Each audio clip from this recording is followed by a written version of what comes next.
যান, মানুষের মাল, মানুষের বাক স্বাধীনতা, মানুষের স্বাধীনভাবে চলাফেরার কথা ক্ষমতাটা, যেটা আমরা দীর্ঘ 53 বছরে আজ পর্যন্ত এস্টাবলিশ করতে পারিনি।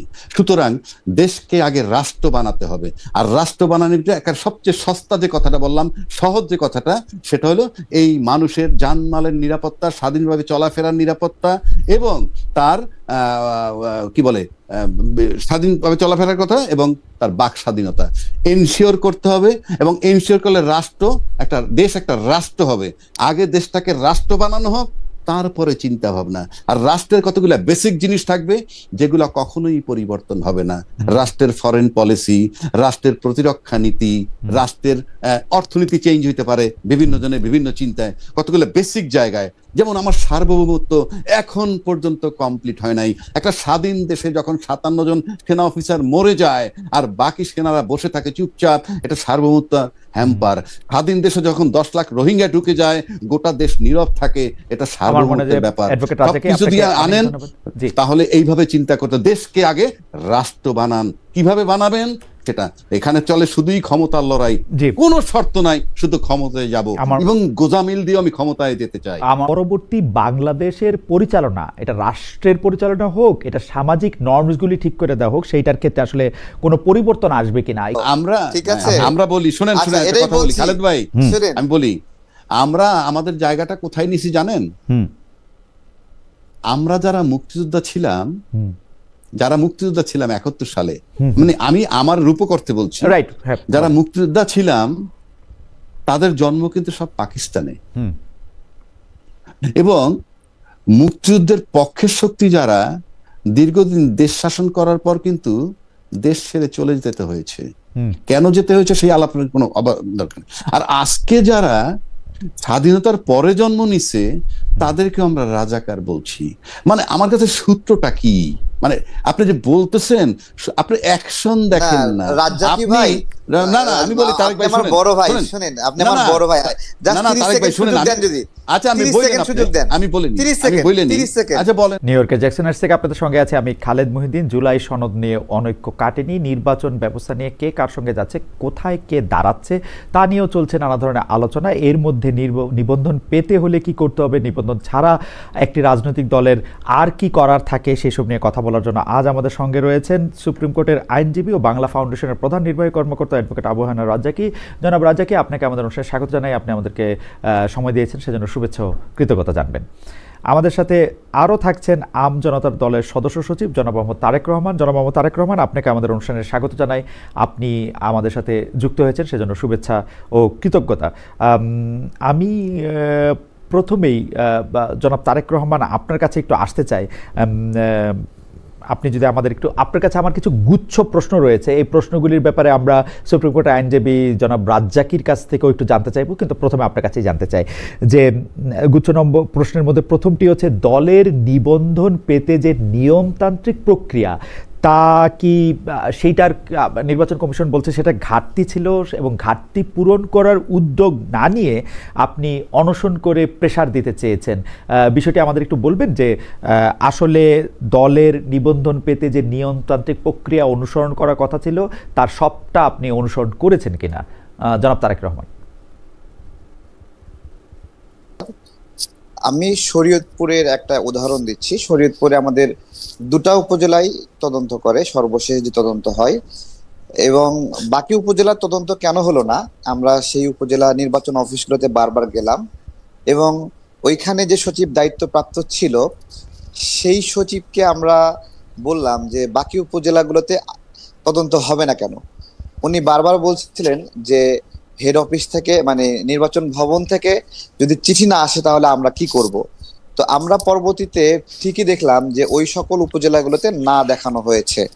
তো আমরা ওই অফিসগুলোর ছবি এবং এরকম ভাবে আরো অনেকগুলো ক্ষেত্র রয়েছে, যেমন পাবনা রয়েছে, রংপুরে রয়েছে। রংপুরে আমাদের সমস্ত উপজেলাতে তারা একবার নেগেটিভ না সূচক রিপোর্ট দেখিয়েছে, তারপরে দিনাজপুরে সবগুলোতে না সূচক দেখিয়েছে, পাবনাতে সবগুলোতে না সূচক দিয়েছে। যেগুলোর ছবি আছে, যেগুলোতে তারা গিয়েছিল, এখানে কয়েকটা ক্যাটাগরি আছে যে আপনাকে যে না লিখবেন প্রথমত একটা জিনিস দেখা হয় যে কমিটি আছে কিনা, দ্বিতীয়ত সেখানে অফিসের এক্সিস্টেন্স আছে কিনা, তৃতীয়ত হলো সমর্থক আছে কিনা। সমর্থকের বিষয়টি, সমর্থক ভ্যারিয়েবল, চেঞ্জ হয়, এখন সমর্থন করছে, পরবর্তীতে সমর্থন নাও করতে পারে, সে বিএনপিতে যেতে পারে, এনসিপিতে যেতে পারে, জামাতে যেতে পারে, আবার নতুন সদস্য আসতেও পারে, যার ফলে আপডেট তথ্যটা নির্বাচন কমিশন গ্রহণ করে। যে আগে যে তথ্য জমা দেওয়া হয়েছে 6 মাস আগে, 8 মাস আগে, সেটার পরিবর্তে আপডেট একটা ইনফরমেশন দিল, সেটা কিছুটা তারা সহনীয় জায়গায় রাখে, কিন্তু অফিসের অস্তিত্বর জায়গাটা একবারে খুবই ফিক্সড, যেটা থাকতে হবে। তো আমাদের সেই অফিসগুলোর ছবি এগুলো আমরা সবগুলো যখন দিয়েছি, তখন তারা নিজেরাই হতবিহ্বল হয়ে গেছে যে এই জায়গায় তো তারাই গাড়ি নিয়ে, সেখানে পাজেরো গাড়ি নিয়ে নামছে, ভিডিওতে দেখা যাচ্ছে তারা কথা বলতেছে, মুচমুচ করে চানাচুর চাবাচ্ছে, কিন্তু বলতেছে তারা অফিস পায়নি। তো এই বিষয়গুলো আমাদের যখন ধরা পড়ছে, তখন আমরা তাদেরকে বললাম, অর্থাৎ আপনার যে নিয়মতান্ত্রিক প্রক্রিয়া অনুসরণ করার কথা ছিল সেই নিয়মতান্ত্রিক প্রক্রিয়া আপনি অনুসরণ করেছেন। আমি এই বিষয়ে বলছি যে নির্বাচন কমিশনের কি কি শর্ত আছে আমাকে পূর্বেই বলা হয়েছে। একটা রাজনৈতিক দল হিসেবে আমি সেই শর্তগুলো কেন পূরণ করার আপ্রাণ চেষ্টা করব না? তাই না? আমার কিছু আমার না, জনাব তারেক, চেষ্টা একটা জিনিস, পূরণ করা আরেকটা জিনিস। আপনি কি পূরণ করেছেন? আমি কেন পূরণ করব না? আমার বিভিন্ন ক্ষেত্রে পার্থক্য হতে পারে। যেমন আমার রাজশাহী জেলায় যে দায়িত্বশীল আছে, সে আমাদের এখানে পার্টি অফিস যেটা নিয়েছে, সেই পার্টি অফিসে সে বসে থাকে সব সময়, কিন্তু সে একটা ফটোকপি মেশিন নিয়ে মানুষকে সার্ভিস দেয়, ফটোকপি করে দেয়। তো এখানে একটা ভুল ধরেছে তারা, ঠিক আছে, যে এটা একটা সমস্যা হয়েছে। নির্বাচন কমিশনের ব্যাপারটা, জনাব তারেক, নির্বাচন কমিশনের ব্যাপারটা আলাদা থাক। আপনি আমাদের বলেন যে আপনি নিয়মতান্ত্রিক প্রক্রিয়া মানে সম্পন্ন করতে পেরেছেন কিনা। আমাদের সব মিলে 43টি জেলায় কমিটি রয়েছে, 34টি জেলায় অফিস রয়েছে। নির্বাচন কমিশনের লাগবে হলো 22টি। তারা 22টি তদন্ত করে আমাদের 20টি সঠিক পেয়েছে এবং 2টি সঠিক পায়নি তাদের চিঠি অনুযায়ী। আমার কথা হলো, আমার তো 34টি জেলায় অফিস রয়েছে, তারা আরো অন্য অপশনগুলো গ্রহণ করলো না কেন? ওকে, আমি যদি আপনার কথা বুঝতে পারি যে আপনি নির্বাচন নিয়মতান্ত্রিক যে প্রক্রিয়া, মানে নিবন্ধন পাওয়ার, সেটা আপনি অনুসরণ করেছেন, তাই তো? জি জি জি। আচ্ছা, এইটা আমরা একটু মনে রাখি যে আপনি নির্বাচন কমিশনে নিবন্ধিত হওয়ার যে প্রক্রিয়া ছিল, সেই প্রক্রিয়ার নিয়মতান্ত্রিক প্রক্রিয়া আপনি অনুসরণ করেছেন। সেই প্রক্রিয়া অনুষ্ঠিত হওয়ার পরও যেহেতু আপনি নিবন্ধন পান নাই, সেজন্য আপনি অনশন করে একটা প্রেশার দিতে চাইলেন। আমাদের প্রশ্ন, এই অনশনটা আপনি একা করলেন কেন? আপনার দলের আর কেউ এতে অংশ নিলেন না কেন? দ্বিতীয় প্রশ্ন আর কি এটা। জি, প্রচলিতভাবে আমি দেখতাম যে অনেকগুলো রাজনৈতিক দলই নিবন্ধন না পেলে তারা 20 জন, 25 জন, 30 জন এরকম যায় একটা ব্যানার ধরে মিছিল করে, তারপরে মিছিল করে সেখান থেকে আধা ঘন্টা প্রতিবাদ করে সেখান থেকে চলে যায়, যেভাবে থাকে সেভাবেই থাকে। কিন্তু যেহেতু আমি বাংলাদেশের রাজনীতিতে 18 সালের পর থেকেই, 18 সালের কোটা আন্দোলনে আমি একজন ইনিশিয়েটর, এবং এরপরে অনেকগুলো আন্দোলন, অনেকগুলো জায়গায় আমার কাজ করার সুযোগ হয়েছে। আমি আমার স্বার্থ এবং সামর্থ্য অনুযায়ী আমি এটা করেছি। তো সে জায়গা থেকে আমরা রাজনীতিটা করতে চাই এবং ওই আধা ঘন্টার প্রতিবাদ করে চলে যেতে হবে এটা আমি চাইনি।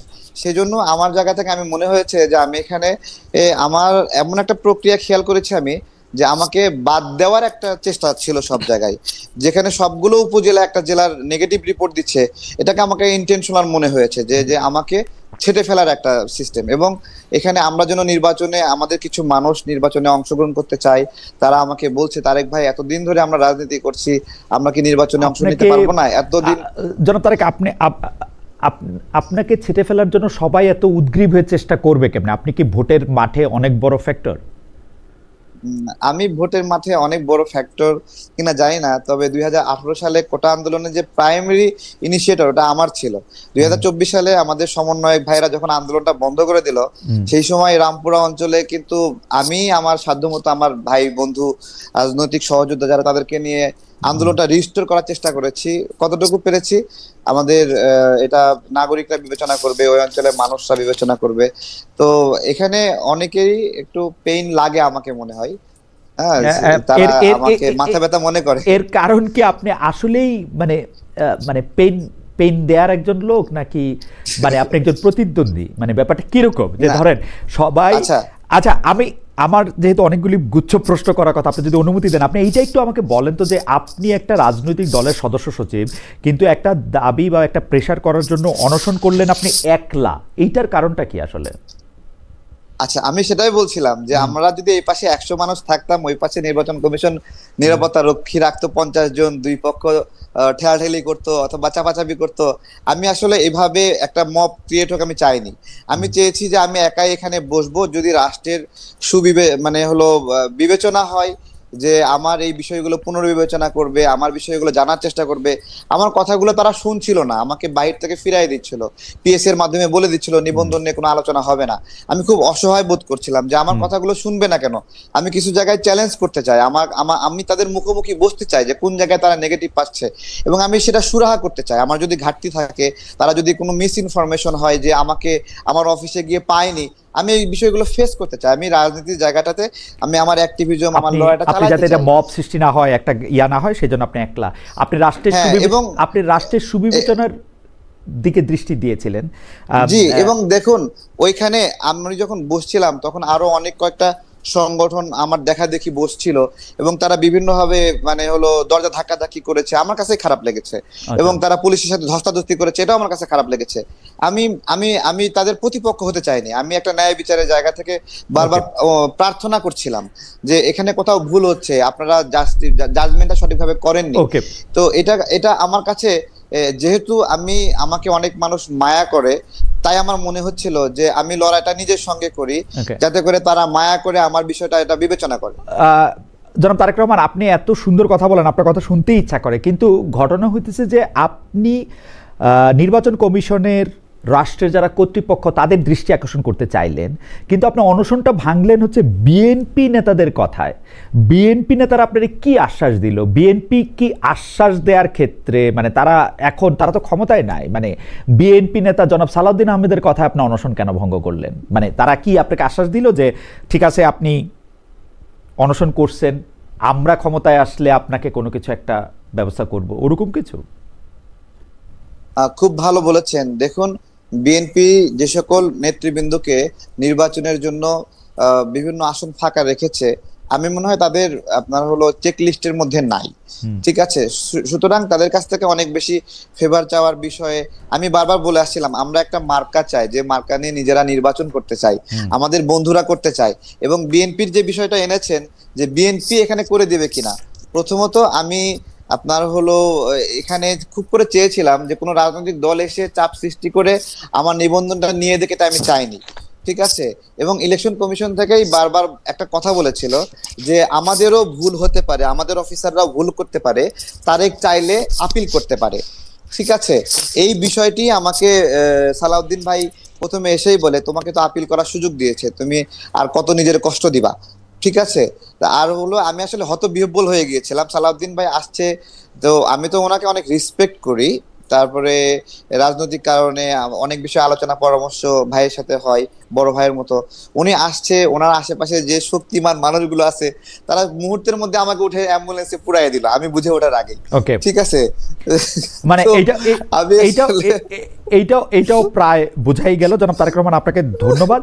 আমি আপনার কাছে আবার আসব, এবং আমি একটু অ্যাডভোকেট রাজ্জাকের কাছে জানতে চাইবো যে অ্যাডভোকেট রাজ্জাকে, আমি দুই একটা জিনিসের মানে মূল প্রশ্নে যাওয়ার আগে আমি এই বিষয়ের দুই একটা জিনিসের জন্য আপনার সাহায্য চাই। একটা কথা হচ্ছে যে আপনি কি মনে করেন জনাব তারেক রহমান নিবন্ধন পাওয়ার জন্য যে শর্তগুলি ছিল সেই শর্তগুলি পূরণ করেছেন, তারপরও তাকে নির্বাচন করতে দেওয়া হয় নাই,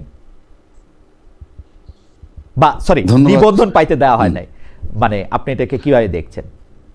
ধন্যবাদ খালেদ ভাই আপনাকে এবং তারেক, আপনাদের দুইজনের সাথেই আমার এই দেখা হইলো মুখোমুখি পর্দায়। তো যাই হোক, আপনার দর্শক শ্রোতা সবাইকে শুভেচ্ছা। ইনফ্যাক্ট তারেক যে কথাগুলো বলল তার ভিতর সে নিয়ম মাফিক সবকিছু করার চেষ্টা করছে, এবং কিছু অফিস তারা ভিজিট করছে যেটা যেভাবে করা দরকার, কোথাও কোথাও যায়নি, আবার কোথাও কোথাও থাকা সত্ত্বেও বলছে যে no no no column fill করে দিতে তারেকের বক্তব্য। এবং তারেকের বক্তব্যে একটা জিনিস একেবারে পরিষ্কার, যে সে দৃঢ় চিত্তে কিন্তু বলতে পারেনি যে I have fulfilled all the requirement. মানে একেবারে 100% বলতে যা বোঝায় সেখানে সে বলছে যে হয়তো হয় নাই। আর টোটাল বিষয়টাই in between the demand of the election commission এবং তার নিজস্ব প্রস্তুতি দুয়ে মিলে। এখন নির্বাচন কমিশনের শর্ত সে পূরণ করবে। আর যদি এমন বিধান আছে না, নর্মাল কোর্সে যেটা হয়, কারণ আমি তারেকের এই বিষয়টা বেশ অনেকদিন ধরেই শুনতেছি তার এই নিবন্ধন সংক্রান্ত, সেক্ষেত্রে যদি ধরেন কিছু ফুলফিল না করে থাকে তাহলে তাকে টাইম টু টাইম বলা উচিত ছিল যে তোমার এই রিকোয়ারমেন্টটা ফুলফিল হয় নাই, তো তুমি এটা করো। তারপরে সেগুলা বলা উচিত ছিল বা বলে সাধারণত। এখন প্রশ্ন হচ্ছে তারপরে যদি না দিয়ে থাকে এবং যদি in accordance with the demand or rules অনুযায়ী যদি কিছু বাকি থাকে যেটা শর্ত পূরণ না করলে দিবে না, সেক্ষেত্রে নির্বাচন কমিশন তাকে অফিসিয়ালি জানাইছে কিনা আমি জানি না, না জানায় থাকলে জানানো উচিত ছিল যে এই এই এই এই শর্তে একটা নিবন্ধন হয় এবং তার ভিতরে এটা গ্যাপ আছে, সুতরাং তুমি এটা পাচ্ছ না। যদি না পেয়ে থাকে তখন ওই ডিমান্ড, তখন সে যেহেতু অনশনের পথ বেছে নিছে, তার সাথে একটা তার বিনয় প্রকাশ পাইছে যে হ্যাঁ, যে তার রাজনীতি করতে একটা ইচ্ছুক, প্লাস সে একটা রাজনৈতিক দল হইতে ইচ্ছুক, কোন দলের সাথে সম্পৃক্ত হইতে ইচ্ছুক না, সেক্ষেত্রে সে একটা বিনয়ের একটা মানে বিনয় তৈরি করে পেতে চেয়েছে। সে অনেকটা অ্যাডভোকেট রাজা কি আপনি তো আমি আপনাকে শুনি, আপনি তো রাজনৈতিক বিশ্লেষকও বটে, আপনার কাছে কি এরকম মনে হয় যেহেতু জনাব তারেক ক্রমাগতভাবে এনসিপির বিভিন্ন দুর্বলতা, সেটি উনার কাছে প্রমাণ আছে কি প্রমাণ নাই সেটি আমি জানি না, বলে থাকেন, সরকারের সাংঘাতিক সমালোচনা করে থাকেন, জামায়াত ইসলামের এগেনস্টে একটা অবস্থান নিয়ে থাকেন, সেই জন্য কি উনার নিবন্ধনটা ঝুলে গেল? কারণ উনি যেটা তুলনা দেন যে অমুক অমুক পার্টি আসলে উনার চেয়েও কম অফিস নিয়ে কম ইয়ে করে নিবন্ধন পাইলো, আপনার কাছে কি এরকম মনে হয় যে উনি কি আসলে এনসিপির বিরুদ্ধে ওনার একটা অবস্থান, জামায়াতের বিরুদ্ধে একটা অবস্থান, সরকারের বিরুদ্ধে একটা অবস্থান, এইটার কারণে উনি নমিনেশন পায়, মানে সরি এই যে বারবার নমিনেশন বলতেছি, মানে নিবন্ধনটা পাইলেন না? এটা কিন্তু আমার কাছে, আমি যদি বলি এটা হাইপোথেসিস হবে, কারণ এটা পিওরলি এটা আমার পক্ষে বলা খুবই কঠিন। এই কারণে আমি কি করে বলবো এটা, একমাত্র যেমন ধরেন এই যে আমরা একটা কথা বলি যে জুলাই চেতনা ধারণ করে কারা, ফর এক্সাম্পল এই যে জুলাই চেতনা ধারণ করে কারা, এটা নাম্বার 1 যে ব্যক্তি ধারণ করেন তিনি, নাম্বার 2 এই ব্যক্তি যে ধারণ করেন এটা যারা বিশ্বাস করে। দুইটা ব্যাপার এখানে। আমি যেমন ফর এক্সাম্পল তারেক জুলাই চেতনা ধারণ করে, এটা তারেকের বক্তব্য ধরে নিলাম আমি, সে ধারণ করে। আর ইন এডিশন আমি যদি বিশ্বাস করি যে সে জুলাই চেতনা ধারণ করে, তাহলে দুয়ে মিলে সোনায় সোহাগা। এখন জামাতের কারণে পাচ্ছে কিনা এটা ফিল করবে কিন্তু তারেক, এবং এনসিপির বিরোধিতা করে সেজন্য কিনা সেটা ফিল করবে তারেক, সরকার তার বিরোধিতা করে কিনা আপনার পিছনে ডক্টর অ্যাডভোকেট রাজাকে আপনার পিছনে অনেকগুলি বই দেখতে পাচ্ছি। এই আইনের বইয়ের মধ্যে কিন্তু সার্কামস্টেন্সিয়াল এভিডেন্সটা একটা বড় জায়গা নিয়ে আছে। আমরা যদি দেখি যে পৃথিবীতে আসলে কোইন্সিডেন্স বলে কিছুই হয় না, মানে এমন যদি হইতো যে তারেক সাহেব আসলে এনসিপির সাথে তার অনেক বন্ধুত্ব, জামায়াতের সাথে তার অনেক ভালো সম্পর্ক, তারপর এটা পাচ্ছে না, তাহলে কিন্তু এই প্রশ্ন আলোচনায় আসতো না। কারণ মানে মানে আমরা তো আসলে সার্কামস্টেন্সে দেখতে পাচ্ছি যে উনি শত্রু ঘোষণা করেছেন এবং উনি এক ধরনের বন্ধুত্ব করেছেন বিএনপির সঙ্গে। এইটাতে মনে হয় না যে এই বন্ধুত্বটার জন্য ওনাকে মূল্য দিতে হচ্ছে? এখন আপনি যদি বলতে চান যে তারেকের সাথে বিএনপির বন্ধুত্ব হয়েছে বলেই কি এনসিপি তার উপরে খেপেছে? হ্যাঁ, আমি এরকম বলতে চাচ্ছি, কারণ উনি অনশন করতেছেন, এনসিপির কেউ তো তাকে দেখতে গেলেও পারতেন, সরকারের কেউ তো তাকে, কিন্তু বিএনপির অনেক বড় বড় নেতৃবৃন্দকে আমরা দেখেছি, আমরা এনসিপি বা জামাত ইসলামকে দেখি নাই। আচ্ছা, তার আগে একটা কথা বলে নি, ওটা ছুটে যাবে। মানে আমি বলছি যে ফাইনালি যদি সে যেহেতু তাকে নিবন্ধন দেয় নাই এ পর্যন্ত, তখন তার উচিত ছিল তাদের কাছ থেকে একটা কিছু আদায় করা, যে আপনি কেন আমাকে দিচ্ছেন না সেটা রিটেন ফর্মে দেন। আপনি যদি সার্কামস্টেন্সিয়াল এভিডেন্সের কথা বলছেন, সে কারণে বলছি যে ওই ডকুমেন্টসটা যদি সে নিয়ে আসতো, তাইলে সবচেয়ে প্রপার ওয়ে ছিল সেই ডকুমেন্টসটাকে চ্যালেঞ্জ করা বিফোর দ্য কোর্ট। যে আমি যতটুকু বুঝছি নির্বাচন কমিশন কিন্তু তাকে পরিষ্কার করে বলেও না লিখিত এই কারণে দিচ্ছি না, যেটা কোর্টে চ্যালেঞ্জ করতে। ইয়েস, আমি সেটা বলছি, কারণ আমি আপনাকে অতি সম্প্রতি একটা ঘটনা বলি যে একজনের একটা আর্মস সিজ করছে আমার একটা বন্ধু, সে রিটায়ার্ড মেজর, এবং তার আর্মসের ব্যাপারে আমরা একটা রিট করছি সেটা ফেরত দেওয়ার জন্য। ইনফ্যাক্ট সেটা পুলিশ নিল তার কাছ থেকে, অত লম্বা তো বলা যাবে না, নিল যেভাবেই নিল, একটা ঘটনা ঘটছে নিল, এবং অস্ত্র গুলি টুলি ছিল না, নিল। এখন পুলিশ তাকে ফাইনালি বলল, হ্যাঁ আপনার কাগজপত্র নিয়ে আসেন, দেখে দিয়ে দিব। কাগজপত্র নিয়ে গেল, দিল না, গেল এসপির কাছে, গেল ডিসির কাছে, কেউই এখন দিচ্ছে না, কোনো অফিসিয়াল একটা চিঠিও দিচ্ছে না। আবার একটা জব্দ তালিকাও বানাইলো, কি যে এটা পরিত্যক্ত অবস্থায় পাওয়া গেছে, ইত্যাদি ইত্যাদি। ফাইনালি রিটে যেতে হলো, এখন একটা শোকজ দিছে। শোকজ দিলে তারা এসে বলার পর যদি স্যাটিসফ্যাক্টরি হয় দিবে, আর স্যাটিসফ্যাক্টরি না হলে দিবে না। আমি সেক্ষেত্রে মনে করি যে এই যে নির্বাচন কমিশন দিচ্ছে না, সেক্ষেত্রে এটা নিয়েও সে ইচ্ছা করলে he can appear before the court if it is a fact. Yes, কেন দিচ্ছে না সেই ডাইরেকশনটা দেন। যে আমি আমার মনে হয় এটা খুবই ভালো একটি পরামর্শ অ্যাডভোকেট রাজ্জাকি দিয়েছেন, একটা ডাইরেকশন দেন। জি, এই ডাইরেকশনটা নিয়ে এখন উনি যাইতে পারেন, মানে যাইতে পারে। আরেকটা বিষয় আপনি বলছেন যে ওই যে এনসিপির বিরোধী কিনা সে, মানে এনসিপি তাকে তার বিরোধী মনে করে, বিরোধী, হ্যাঁ উনি সুন্দর করে মিষ্টি ভাষায় সাংঘাতিক অভিযোগ এনসিপির বিরুদ্ধে করেন, মানে সুন্দর করে হেসে মানে কে তারেক করে, এনসিপি। আচ্ছা আমি বলি, এখন প্রশ্ন হচ্ছে এনসিপির সে বিরোধী কেন করতেছে সেটাও কিন্তু আমার জানা নাই, আর যে তার পক্ষপাতিত্ব করে সেটাও আমার জানা নাই, 1 নম্বর। 2 নম্বর হচ্ছে, আমরা যদি আমি ব্যক্তিগতভাবে আপনি আমাকে জিজ্ঞেস করেন, আমরা কিন্তু জুলাই চেতনায় সবাই বিশ্বাসী, মানে আমরা আন্দোলন করেছি, দলমত নির্বিশেষে আমরা সবাই বলি। আপনি তো আইনের ছাত্র, না আমি সাংবাদিকতার ছাত্র, সাংবাদিকতা না, বাট আপনি আমরা সবাই আইনের নিচেই আছি আর কি, সেই হিসাবে বলতে পারেন। আইনের ভিতরে আছেন এক, আপনি ম্যাজিস্ট্রেসিতে ছিলেন এক, তারপরে আপনাকে আইন ডিল করতে হয়, এবং সাংবাদিকরা কিন্তু ভালো আইন বোঝে। সেক্ষেত্রে আমি বলছি যে জনের একটা rape case for example, victim বা আপনি 326 একজন কোপ দিয়ে হাত কেটে ফেলছে, সেই ভিকটিম কিন্তু জীবিত। এখন কোর্টে যদি সেই ভিকটিমও দাঁড়ায়, আর ডকে যদি 10টা আসামি দাঁড় করায়, তখন ভিকটিম যদি বলে যে কে তাকে কোপ দিছে, ভিকটিম কিন্তু বলতে পারে যে কোপটা কে দিছে। যদি দেখাইতে পারে কেন কোপ দিছে, সেকেন্ড কোশ্চেন। এই যে কোপটা দিছে মিস্টার এক্স, এখান থেকে তার ছুটে যাওয়া খুব কষ্ট, সেই অর্থে বলছি। এখন জুলাই আন্দোলন যারা আমরা করছি, আপনি শুনে নেন, জুলাই আন্দোলন যারা আমরা করছি, সেখানে জুলাই আন্দোলনের যাকে তাড়ানো হয়েছে আন্দোলনের নামে, সে কিন্তু ভিকটিম এবং তিনি কিন্তু জীবিত আছেন। তো she is only the authority. উনি যাকে বলবেন যে জুলাই আন্দোলনে কাদের রোল সবচেয়ে বেশি ছিল, সেই বোধহয় জুলাই চেতনার পক্ষের সনদটা পেতে পারেন না। অ্যাডভোকেট রাজ্জাকি, আমি আসলে আপনার এই বক্তব্যের সাথে বিনয়ের সাথে ডিফার করি, কারণ আমরা এই বাংলাদেশেই মানে আপনি যেহেতু আমার একটু ম্যাজিস্ট্রেসি পরিচয় দিলেন, আমরা দেখেছি যে ভিকটিমও অনেক সময় তার আসল শত্রুকে ফাঁসানোর জন্য অনেক রকম করে সত্য মিথ্যা বলে, মানে ভিকটিম যে সবসময় সত্য বলে ব্যাপারটা ওরকম নাও হইতে পারে আর কি।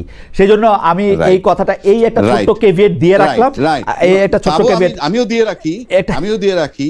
ভিকটিম যখন যেমন 164 স্টেটমেন্ট দিয়ে দেয়, দিলেই কাজ হয় না, বাট প্রাথমিকভাবে ভিকটিমের স্টেটমেন্ট দেওয়ার পর ওটার উপরে জেরা ক্রসিং, ক্রিমিনাল লয়ার ছিলেন ডক্টর অ্যাডভোকেট রাজ্জাকি। 164 এর আসলে আমি বাংলাদেশে 164 এর আধা পয়সা দাম আমার কাছে নাই, কারণ এটা 100 বার আপনি যদি না তাহলে আপনি যদি ওইভাবে বলেন, তাহলে আপনি বাংলাদেশে রাজনৈতিক নেতাদের কোন কথাটার মানে বিশ্বাস করতে পারবেন, আমি বিটুইন দ্য লাইনস দিতে পারবেন, আমি বিটুইন দ্য লাইনস দেখতে চেষ্টা করি, মানে কোন কথাটা কোন ফার্ম ডিটারমিনেশন নিতে পারবেন। ইয়েস, কারণ আমি 53 বছর ধরে আমরা একটা কথা শুনে আসছি, রাজনীতিতে শেষ কথা বলতে কিছু নাই।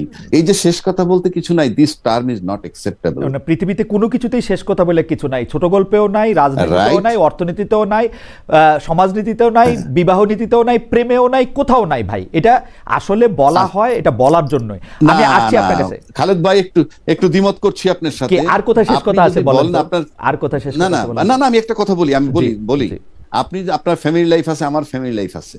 দেখা গেল আমার ছেলেকে যদি আমি একটা বিষয় নিয়ে সকালে একরকম কথা বলি, সন্ধ্যা একরকম কথা বলি, পরদিন আর একরকম কথা বলি, আর যদি বলি বাবা শেষ বলতে কিছু নাই, it will not be accepted, simple. সুতরাং আপনি ওইভাবে চর্চা করলে আমি আবার আইনের কাছে যাই। যেমন ধরেন আপনি আপনার বা উত্তরাধিকারের জন্য উইল করে দেন না?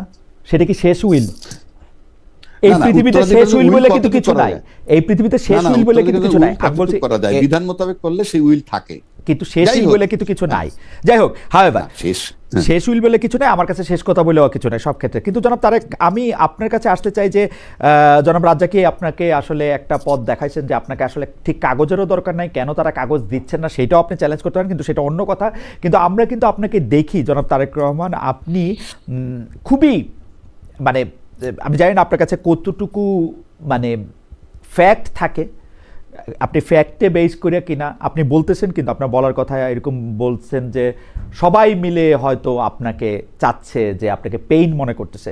কিন্তু আমি যদি একটা ছোট্ট উদাহরণ আপনার কাছে জানতে চাই, আপনি যখন অনশন করতেছিলেন, আপনি এই রাষ্ট্রের, এই সরকারের একজন প্রধান ব্যক্তি, যিনি, তাকে আপনি যে ভাষায় আপনি বকাবকি করলেন, গালাগালি করলেন, বা যে ভাষা আপনি তাকে সম্বোধন করলেন, এটা কি ঠিক আছে? মানে is it okay for you জনাব তারেক? জি, অনেক ধন্যবাদ। আমি যখন অনশনে ছিলাম, এটা 134 ঘন্টা, আমি ওই দিন সকালবেলায় আমি অনেকটা নিজের শরীরের উপরে নিয়ন্ত্রণটা অনেকটা হারিয়ে ফেলি, এবং শরীর, মস্তিষ্ক, চিন্তার উপরে। এবং এর ফলে আমি শুধু ডক্টর ইউনূস না, ইলেকশন কমিশনের ব্যক্তিবর্গের বিরুদ্ধেও আমি অনেক রাগারাগি করি। এবং যার ফলে ইলেকশন কমিশনার, তারা তো শুধু চাকরি করেন না, তাদের পরিবারও আছে। সেই পরিবারের মানুষগুলো তাদেরকে জিজ্ঞাসা করেছেন যে কি চাকরি করো, তোমাকে নিয়ে মানুষ সমালোচনা করে। তো সেই পরিবারগুলো অনেক কষ্ট পেয়েছে, এটা আমি বুঝছি। কিন্তু ডক্টর ইউনূস স্যার সহ সামগ্রিকভাবে যে সমালোচনা এসেছে, আমরা জুলাই গণ অভ্যুত্থানে, আমি আপনার অনেকগুলো, এই গণ অভ্যুত্থানে প্রায় 4-5টা মামলার আমি গুরুত্বপূর্ণ আসামি, সেটা অবশ্যই 6-এর মধ্যে সবগুলো আসামিতে 1 নাম্বার আসামিও আছি। কিন্তু এই গণ অভ্যুত্থানে কারাবন্দীদের নিয়ে সরকার একটা প্রোগ্রাম করে, এবং দেখেন আমাকে এতটুকু অপছন্দ করে যে আমাকে সেই কারাবন্দীদের প্রোগ্রামে মিনিমাম দাওয়াতটুকু দেওয়া হয়নি, বা যাওয়ার সুযোগটুকু দেওয়া হয়নি।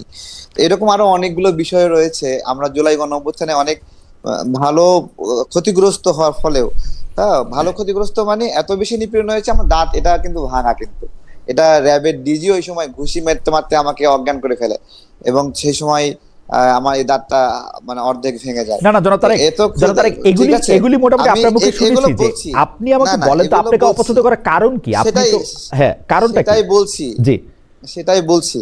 আমি সার্বিকভাবে যখন ইলেকশন কমিশনে ফেস করছিলাম তদন্ত, তখন আমি মনে হচ্ছিল যে কোনো দৈত্যের সঙ্গে আমি ফেস করতেছি, এবং আমি কোনো মানে বড় এমন একটা দেয়াল আটকায় দেওয়া হয়েছে যে দেয়ালটা আমার পক্ষে পার হওয়া সম্ভব না, এবং এটা রাষ্ট্রীয় পৃষ্ঠপোষকতা এই বাধাটা দেওয়া হচ্ছে, আমার কাছে এরকম মনে হচ্ছে। এবং আমি 134 ঘন্টা এখানে বসে আছি, এবং কেউ কোনো রেসপন্স করার প্রয়োজনীয়তা উপলব্ধি করছে না। আমার কষ্ট হচ্ছে, আমার পেটে ব্যথা হচ্ছে, আমার মস্তিষ্কের মনে হলো নিউরন গুলো মনে হয় ছিঁড়ে যাচ্ছে, but no one responding me. তখন ওই রাগান্বিত অবস্থায় এই ধরনের একটা স্টেটমেন্ট চলে আসে। এরপরেও আমি পরে যখন শুনছিলাম, তখন আমার কাছেই মনে হচ্ছে যে এভাবে বলা মনে হয় আমার ঠিক হয়নি। কিন্তু আপনি এনসিপির সদস্যদের বিরুদ্ধে, অনেক সময় যারা উপদেষ্টা আছেন তাদের বিরুদ্ধে আপনি যেগুলি অভিযোগ করেছেন, সেসব অভিযোগগুলি কি হিয়ারসে, নাকি আপনার কাছে কোনো রকম কোনো প্রমাণ আছে? যেমন আপনি উমুক এত টাকা চাঁদা পেয়েছে, চাঁদা নিয়েছে, উমুক এত টাকা খেয়েছে, উনি এইভাবে চাকরি দিয়েছেন, এইভাবে কিন্তু আপনি বলেন। এইটা কি আসলে আপনি প্রমাণ রেখে বলেন, একটা ঝগড়া বাঁধাতে বলেন? বিএনপি, আপনি এই কথাগুলি বললে বিএনপির সুবিধা হয় এই জন্য বলেন? কেন বলেন আসলে এগুলা? আচ্ছা, আপনার যদি এরকম হয়, এই সরকার আপনার দীর্ঘদিন থাকতে চায়, এবং আমার এই সমালোচনা করার ফলে তাদের দীর্ঘদিন থাকাটা বাধাগ্রস্ত হয়, তাহলে তো বিএনপি লাভবান হবে, এবং সেক্ষেত্রে বিএনপি খুশি হবে, খুব স্বাভাবিক। আর যে প্রমাণের কথা বলছিলেন, আমি একটা সুনির্দিষ্ট একটা আইটেম বলি। ওয়াসার যে নিয়োগ প্রক্রিয়া ছিল একটা, সেখানে উপদেষ্টা নাহিদ ইসলামের নাম সুস্পষ্টভাবে লেখা ছিল যে তিনি কয়জনের নাম সুপারিশ করেছেন। আসিফ মাহমুদ তার পিএস এর মাধ্যমে কতজনকে নিয়োগের জন্য সুপারিশ করেছিলেন তার সুস্পষ্ট প্রমাণ সেখানে আছে। শুধু তাই না, আমি আরো কিছু সুনির্দিষ্ট বলছি।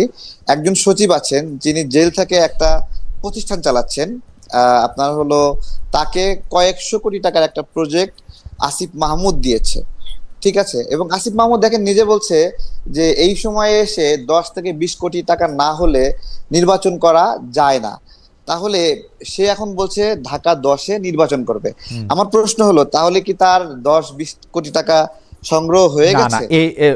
এইভাবে তো অঙ্ক মিলে না। প্রথম কথা আমি বলি, না, ওয়াসার নিয়োগ নিয়ে আপনি যে কথা বলেছেন যে একজন উপদেষ্টা বা একটা রাজনৈতিক দলের নেতা হিসাবেও যদি আমি চিন্তা করি বা একটা আন্দোলনের নেতা হিসাবে, উনারা কি মাস্টার রোলে 10 জন 20 জন 100 জন লোকের নিয়োগের কথা সুপারিশ করতে পারবেন না। উনারা তো ওয়াসায় যে নিয়োগের কথা বলা হচ্ছে সেগুলি মাস্টার রোল, স্থায়ী চাকরি না, সেই কথাই বারবার বলা, মানে সবচেয়ে বড় দুর্নীতি হিসেবে। আপনারা অবশ্যই মাঝে মাঝে প্রেস ক্লাবে দেখেন যে আউটসোর্সিং এর মাধ্যমে নিয়োগ পাওয়া লোকগুলো চাকরি স্থায়ীকরণের জন্য আন্দোলন সংগ্রাম করে চাকরি স্থায়ী করে নেয়। এটা একটা স্বাভাবিক রাজনৈতিক নিয়োগ যেগুলোকে চাকরিতে স্থায়ী করা হয়। আমি শুধু ওই ওয়াসার বিষয়ে বা এগুলোর বিষয়ে না, আসিফ মাহমুদ একটা বক্তব্য দিয়েছিল 78,000 মানুষকে তারা কর্মসংস্থান দিয়েছে, নিয়োগ দিয়েছে। আমার প্রশ্ন হলো যে বিসিএস এর মাধ্যমে বা বিভিন্ন মাধ্যমে যে নিয়োগগুলো হয়, এই গণঅভ্যুত্থানের পরে খুব কমই ফেয়ারলি সেই রিক্রুটমেন্ট গুলো চালু ছিল। তাহলে 78,000 রিক্রুটমেন্ট উনি 3 মাস নিয়োগে, এই সরকার গঠনের প্রায় 3 থেকে 4 মাসের মধ্যে উনি বলেছিলেন যে এইরকম ভাবে এই 78,000 নিয়োগ দিয়েছেন। আমার প্রশ্ন, সেটা কোন রিক্রুটমেন্টের মাধ্যমে দিয়েছেন এবং সেই জায়গায় বাংলাদেশের নাগরিকরা তাদের ফেয়ার প্রতিযোগিতার মাধ্যমে নিয়োগের অধিকার পেয়েছিল কিনা? ওকে,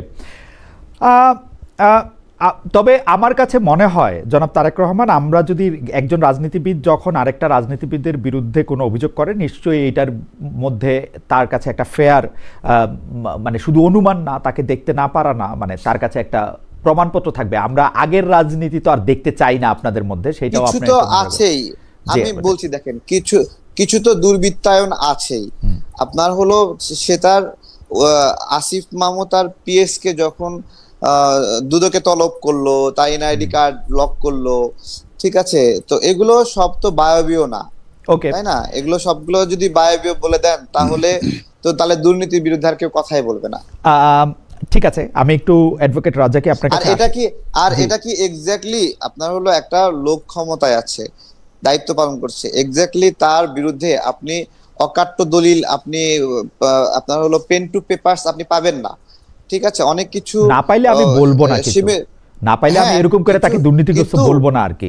না না না না, কিন্তু যে জিনিসগুলো, যে ছোট ছোট পয়েন্টস গুলো বের হয়ে আসছে, আপনি সেই পয়েন্টস গুলো নিয়ে আলোচনা করবেন নাকি মানে কাঁথা দিয়ে ঢেকে রাখবেন? যেমন আমি একটা অনুষ্ঠানে আমি শুনতেছিলাম যে আপনি বলতেছিলেন যে উমুক যে এত কোটি টাকা খায় দুবাইতে টাকা পাচার করছে, সেটা আমি জানি, কিন্তু আপনি আসলে কি জানেন সেটাও যদি আমাদেরকে একটু বলতেন, দুবাইতে বা অন্য কোনো দেশে। না না, আমি আপনাকে বলছি, আমি কোন উপদেষ্টা দুবাইয়ে টাকা পাচার করেছে এই ধরনের বক্তব্য দিইনি, এটা তো অন্য কেউ দিয়েছে। বেসিক্যালি আরাফ খান অ্যারেস্ট হয়েছে, সেই বিষয়ে একটা নিউজ হয়েছে যে আরাফ খানকে কোন একটা উপদেষ্টা টাকা পাঠিয়েছে বা টাকা পাচার করেছে, সেটা কিন্তু এই স্টেটমেন্টটা আমি দেইনি, আমি নিউজে দেখেছি, এখনো দেই নাই, ঠিক আছে? তবে আসিফ মাহমুদ এই গণঅভ্যুত্থানের পর দুবাইয়ে যান এবং দুবাইয়ে গিয়ে ওখানে আওয়ামী পন্থী অনেকগুলো নেতার সঙ্গে সেখানে বসেন, তাদের সাথে মিটিং করেন, তাদের কাছ থেকে স্বর্ণের উপহার নেন এবং সেই এই শুভেচ্ছা ফুল নেওয়া দেওয়া এগুলোর ছবি আছে, এগুলো সামাজিক যোগাযোগ মাধ্যমে অলরেডি ভাইরাল হয়েছে। এবং এই অন্তর্বর্তীকালীন সরকারটা আমার চেয়ে আপনি ভালো বোঝেন, বারবার বলি, because I paying full respect to you, যে আপনি ভালো বোঝেন। অন্তর্বর্তী সরকার হলো একটা সরকার চলে গেছে আর একটা সরকার আসবে, এর মাঝখানের সময়ের যে সরকার। এবং অন্তর্বর্তীকালীন সরকার কিন্তু 2 দিন থাকুক আর 2 বছর থাকুক, পূর্ণাঙ্গ সরকার।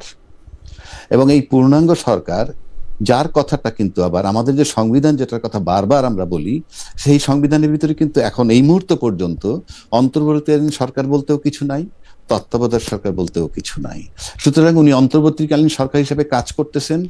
যে সরকারের কথা বর্তমান সংবিধানটা, এক্সিস্টিং সংবিধানে বলা নাই, সে তো ওইটা অপারেট করতে পারবে না। কিভাবে পারবে? কিভাবে চালাবে সে? কোনো ওয়ে নাই।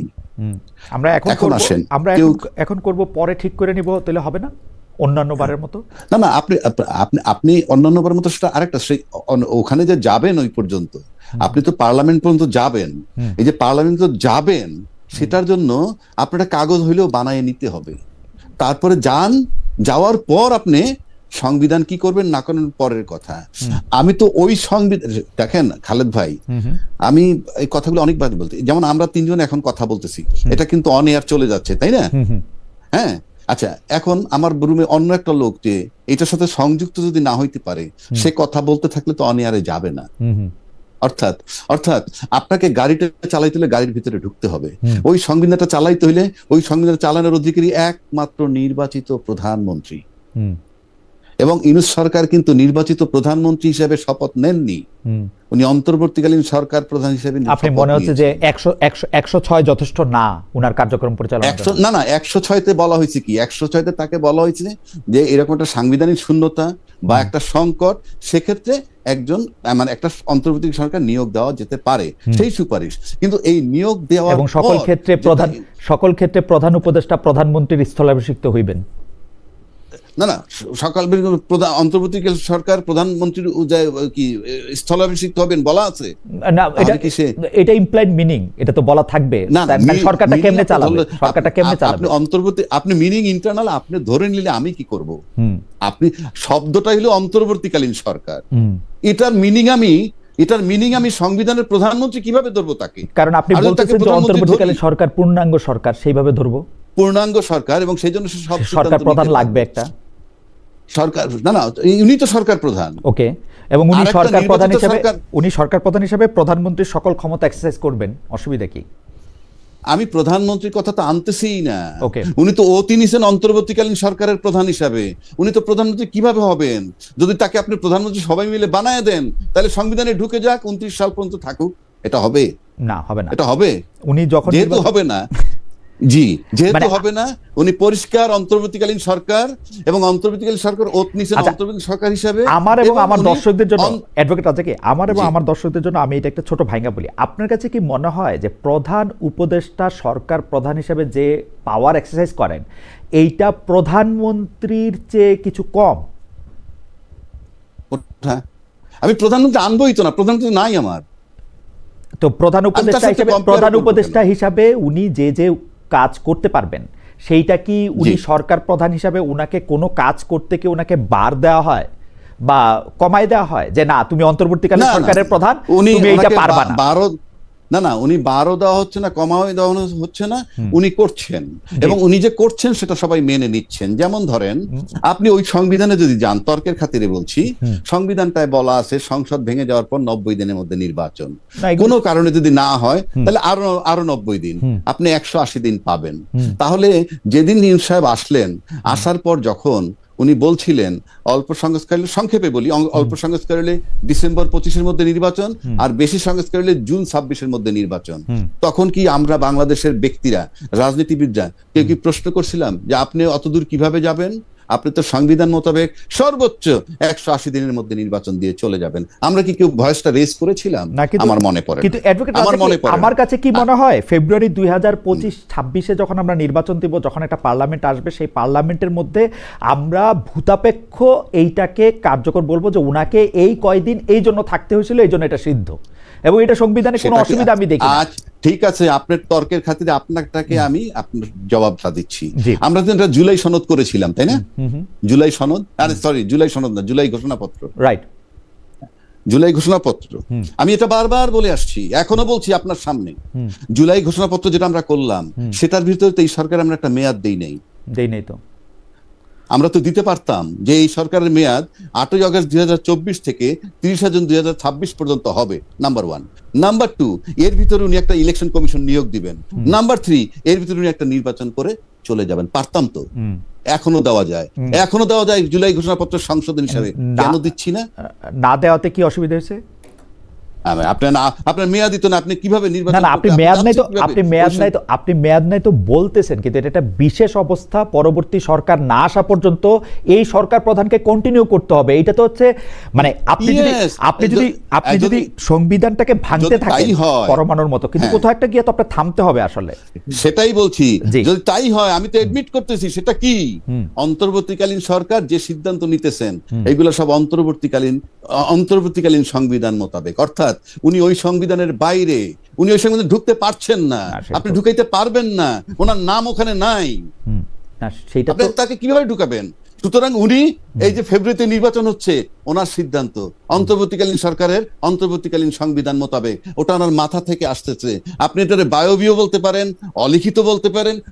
এখানে টু বি কেউ কন্টিনিউড রুখে দাঁড়াতে পারেনি যে 90 দিন বা 180 দিনের মধ্যে নির্বাচন করতে হবে। ওকে, এটা কেউ বলতে পারেনি। ওকে, আমরা টু বি কন্টিনিউড আলোচনাটা আপনি এখন যদি এইটা একটু বলতেন ছোট করে, যে জাতীয় ঐক্যমত্য কমিশনকে কি আপনার কাছে মনে হয়েছে হাল ছেড়ে দিয়েই বিদায় নিল? মানে জাতীয় ঐক্যমত্য কমিশন আসলে ঐক্যমত্য প্রতিষ্ঠা করতে পারলো কিনা? জাতীয় ঐক্যমত্য কমিশন যেটুকু করেছে আমি দেখেছি, সেখানে বলা হয়েছে এরকম যে ফাইনের যেদিন স্বাক্ষর হলো, স্বাক্ষরের পর আমরা এটাও শুনেছি যে সরকারের সাথে সরকার প্রতারণা করেছে কোনো রাজনৈতিক দলের সাথে, এ কথাও শুনেছি। আবার ঐক্যমত্য কমিশন নোট অফ ডিসেন্ট সহ সমস্ত একটা মতামত দিয়ে গেছে সরকারের কাছে। মিন্স ঐক্যমত্য কমিশনের প্রধান যে একই ব্যক্তি, ঐক্যমত্য কমিশনের প্রধানও এবং আবার রাষ্ট্রের সরকারের প্রধান নির্বাহী। সুতরাং এইটা যখন তার কাছে দিয়ে দিচ্ছে, তখন ঐক্যমত্য কমিশনের দায়িত্ব শেষ হয়ে গেছে। তারপরে তারা চলে গেছে। এখন কি দায়িত্ব শেষ করে চলে গেছে, না ঘুরতে গেছে, না আবার আসবে, সেটা তাদের ব্যাপার, কিন্তু তাদের দায়িত্ব শেষ করেছে। এখন আসেন, দায়িত্ব শেষ করার পর যখন একটা প্রশ্ন আসলো যে নোট অফ ডিসেন্ট যেগুলো ছিল এগুলা পরে ছিল না, এই যে তাকে প্রতারণা বলা হয়েছে, সরকারকে বলুক, এটা তারা বলতে পারে। কিন্তু এখানে একটা প্রশ্ন আছে, ঐক্যমত্য কমিশন কমিশনের যখন প্রতারক বলা হইলো, সরকারকে প্রতারক বলা হইলো, তখন কি করবে সে? তখন সরকার দুইটা অপশন বেছে নিল। দুইটা অপশন মানে কি, যে আমি তাহলে আপনাদেরকে আরেকটা সুযোগ দিচ্ছি। আপনার কেউ বলছে এটাকে আলটিমেটাম যদি ধরে, সেটা তাদের, এই যে ধরার ব্যাপারটা যার উনি বলছেন আপনার একটা সিদ্ধান্ত দেন, না দিলে ফাইনালি সরকার সিদ্ধান্ত দিবে। এখন পাশাপাশি আমার আরেকটা প্রশ্ন হচ্ছে যে আমরা যখন রাজনৈতিক বড় দলগুলো যখন কথা তোলে যে সরকার প্রতারণা করছে তাদের সাথে, এই খোলা আকাশের নিচে 18 কোটি লোকের প্রেজেন্সে সোশ্যাল মিডিয়ায় দেখেছে প্রতারণা করেছে, তো যে সরকার প্রতারণা করে সেই সরকারের অধীনে নির্বাচনে গেলে সে যে নির্বাচনের ভিতরে প্রতারণা করবে না, তার কি নিশ্চয়তা আছে? তো আমার সাথে যখন ওপেন প্রতারণা করলো, তখন আমি মনে করি প্রতারক সরকারের অধীনে নির্বাচনেই তো যাওয়া উচিত না। মানে আর কি অপশন আছে যে এখন নির্বাচনে না গেলে প্রতারক সরকারের অধীনে নির্বাচন না গিয়া কি অপশন আছে সেটা তো অন্য কথা। প্রতারক সরকারকে আরো 2 বছর থাকতে দেওয়া উচিত, তাই না? আমি একদিনও না, সরাই দিতে হবে তাকে। সরাই দিয়ে আপনি সরকার কই পাবেন? সবই তো সব। তাইলে আমাদের দায়িত্ব কি ছিল? 7টা মাস যখন আমরা একে একে বসলাম, 100% ব্যর্থ সরকার, এনজিও সরকার, তাকে যে কোনো কাজে লাগবে না, আমাদের ব্যর্থ। কিন্তু আমরা কি ঐক্যমত্যে যেতে পেরেছিলাম? না, আমাদের কাছে সরকার ব্যর্থ হইতে পারে, কিন্তু সেইটাই আমাদের কাছে বেস্ট চয়েস ছিল আসলে সেই মুহূর্তে।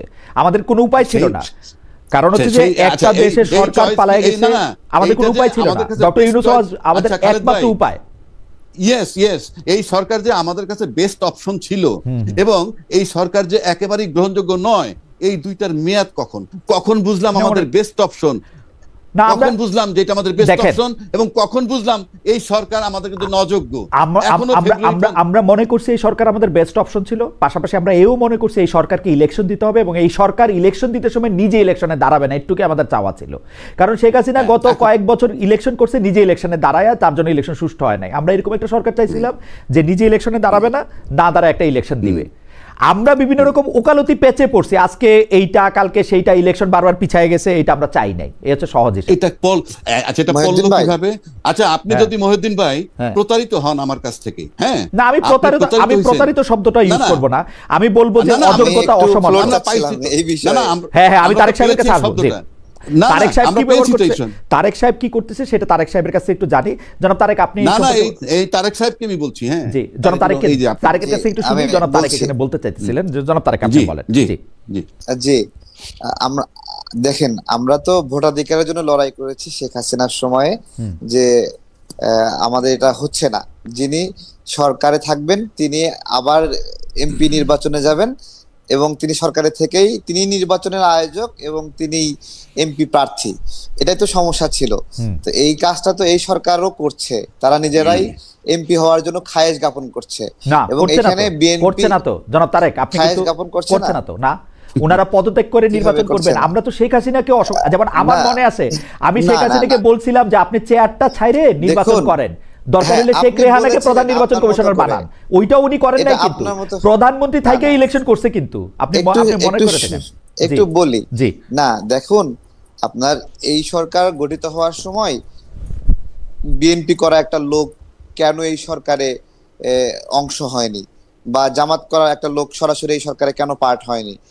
ঠিক একইভাবে যারা এই যে ছাত্র উপদেষ্টারা আছে, আপনি বলতে পারেন জুলাই গণ অভ্যুত্থানের কারণে তারা তাদেরকে এখানে সুযোগ দিতে হবে, কিন্তু তারা তো ওই ধরনের একটা কমিটমেন্টেই ছিল। বা আমাদের কোনো ইন্টারিম গভর্নমেন্ট, তত্ত্বাবধায়ক সরকার, তারা কি কোনো উপদেষ্টা কখনো নির্বাচন করতে চেয়েছে?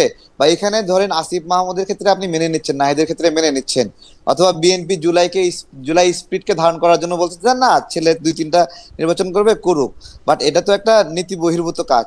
ওইখানে যদি সাক্ষাৎ সাহেব অথবা আসিফ নজরুল স্যার যদি বলে আমি পদত্যাগ করে নির্বাচন করব, অথবা প্রধান উপদেষ্টা যদি বলে আমি পদত্যাগ করে নির্বাচন করব, ঠিক আছে, সেগুলো কতটুকু মানানসই? আপনি ক্যাটাগরি করে ফেলছেন যে অল্প বয়স্ক উপদেষ্টা হলে সে নির্বাচন করতে পারবে, আর বেশি বয়স্ক উপদেষ্টা হলে সে নির্বাচন করতে পারবে না। জনাব তারেক, আমি একটা কথা বলি, বাংলাদেশের মানুষ নির্বাচনে অংশগ্রহণ করতে পারবে না, বাংলাদেশের যে কোনো মানুষ, এই দাবি কিন্তু আমরা কখনো করি নাই। আমরা বরাবর দাবি করছি আপনি ইলেকশন করেন, চেয়ার ছেড়ে দিয়ে ইলেকশন করেন। এখন জনাব আসিফ মোহাম্মদ সজীব ভুঁইয়া হোক আর ডক্টর মোহাম্মদ ইউনূস হোক, ওনারা যদি চেয়ার ছেড়ে দিয়ে ইলেকশন করেন, আপনি তাদেরকে কেন দোষ দিবেন? চেয়ার ছেড়ে দিয়ে ইলেকশন করবেন তো। শুনেন, এই সরকারটা আসলে ওই আপনার কোন রাজনৈতিক সরকার হিসেবে রাজনৈতিক প্রতিনিধিরা এই সরকারটা গঠন করেনি। যারা রাজনীতি করবে তারা এখন যদি এই জায়গাতে, এবং সে যদি দেখেন সে রাজনীতি করার উদ্দেশ্যে নিজ এলাকায় আপনার হলো বড় একটা বাজেট নিচ্ছে, এবং এটা নির্বাচনের আগে সে মহান হওয়ার চেষ্টা করতেছে সরকারি টাকা দিয়ে, সরকারি টাকা খরচ করে। এগুলোকে আপনি পজিটিভলি নিতে পারেন, কিন্তু আমি নিতে পারছি না।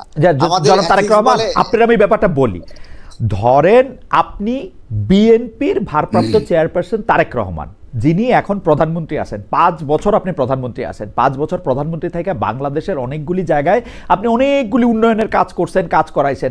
তার মানে কি জনগণ আপনাকে ভোট দিবে? এটা আপনার এটা আপনার পাওনা হয়ে গেছে ভোট?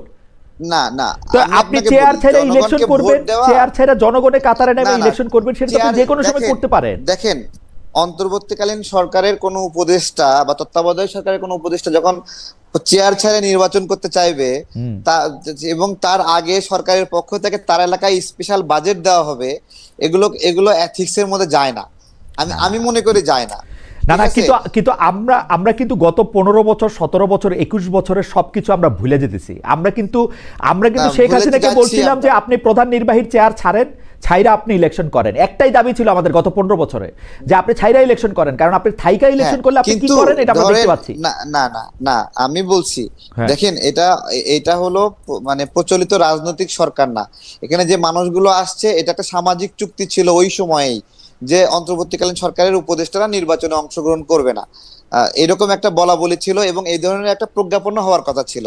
কিন্তু এটা তাদের মধ্যে বিরোধিতার কারণে এই প্রজ্ঞাপনটা আর হয়নি, যে এই অন্তর্বর্তীকালীন আমার মনে হয় যে জনাব তারেক, আমরা যে বিষয়টা নিয়ে তর্ক করতেছি, আমার মনে হয় আপনি ঠান্ডা মাথায় ভাইবা দেখবেন, অন্তর্বর্তীকালীন সরকারের উপদেষ্টারা নির্বাচনে অংশগ্রহণ করবে না। আসলে জনাব আসিফ মোহাম্মদ সজীব ভুঁইয়া যেই মুহূর্তে পদত্যাগ করবেন, তিনি আর অন্তর্বর্তী সরকারের উপদেষ্টা থাকবেন না। আসলে তাকে বিচারের আওতায় আনা উচিত, তার অর্থনৈতিক ব্যবস্থাপনা দুদক দিয়ে সেইটা আপনি আলাদা আলাপ করেন, আপনি 100 বার বিচার করেন। নির্বাচন তো দূরের কথা, সেই আগ্রহ পোষণ করার সঙ্গে সঙ্গে তাকে বহিষ্কার করা উচিত ছিল, এবং সে কেন এই আগ্রহ পোষণ করছে এবং এই আগ্রহের কারণে সে কত টাকা দুর্নীতি করেছে এই প্রস্তুতি নেওয়ার জন্য আপনিও একটা প্রাইভেট পারসন হিসেবে আপনি তার বিরুদ্ধে যদি আপনার কোনো ক্ষোভ থাকে, লুকাস স্ট্যান্ডাই থাকে, আপনি রাজ্জাক সাহেবকে সঙ্গে নিয়ে, এটা কোনো সুযোগ নাই, আপনার কোনো লুকাস স্ট্যান্ড নাই, এই উনি চুরি করবে, কেউ এটার মধ্যে ইয়া হবে না।